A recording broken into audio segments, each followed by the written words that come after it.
Sa pagkakataong ito, alamin muna natin kung may paggalaw ba sa presyo ng karne ng baboy ngayong araw. Si Vel Custodio ng PTV sa Balitang Pambansa Live. Vel?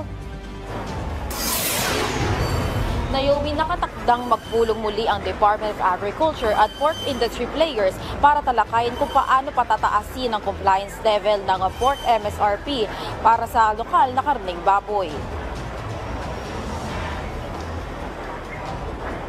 Nasa 380 pesos ang maximum suggested retail price ng liempo at 350 pesos naman sa kasim.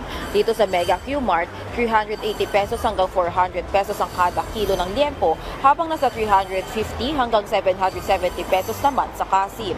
300 pesos ang MSRP ng sabit ulo na nasusunod naman sa patakaran ng DA. Pabor ang mga retailer sa paglalagay ng MSRP dahil mas magiging mabenta ang mga karneng baboy sa masa dulot ng bumababang presyo nito. Pero bahagyang hirap silang mag-adjust at sumunod kaagad sa itinakdang MSRP dahil posibleng malugi na sila dito. Kaya hiling ng retailers na ibaba pa sa 270 pesos ang sabit ulo para maiwasan ang pagkalugi. Simula na ipatupad ito noong nakaraang linggo, nasa 20% ang compliance level sa mga pork retailers, ngunit 6 to 7% pa lang ang compliance level sa sabit ulo. Siniguro naman ng Samahang Industriya ng Agrikultura na hindi sa producers ang ugat ng mataas na presyo ng baboy, ngunit posibleng sa biyahero. Kaya naman muling pag-aaralan ng DA at pork stakeholders kung paano mapapababa ang kuha ng mga nagtitinda ng karneng baboy.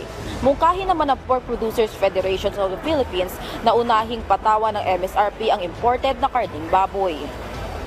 Kung titingnan mo ang landed cost ng karneng baboy na imported sa custom, ang liempo, ang isang kilo, $1.10. Pag ikinumbert mo yan at 59 pesos, 65 pesos lang per kilo. Kasi kung 200 pesos na ibebenta ang imported na liempo, mas mababa siyempre yung ordinaryong karne, sigurado hahatakin na niyang pababa ang presyo ng lokal na baboy.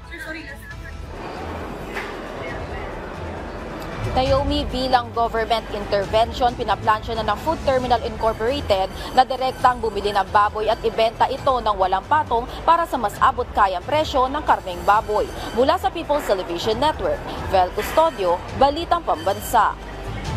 Maraming salamat, Vel Custodio.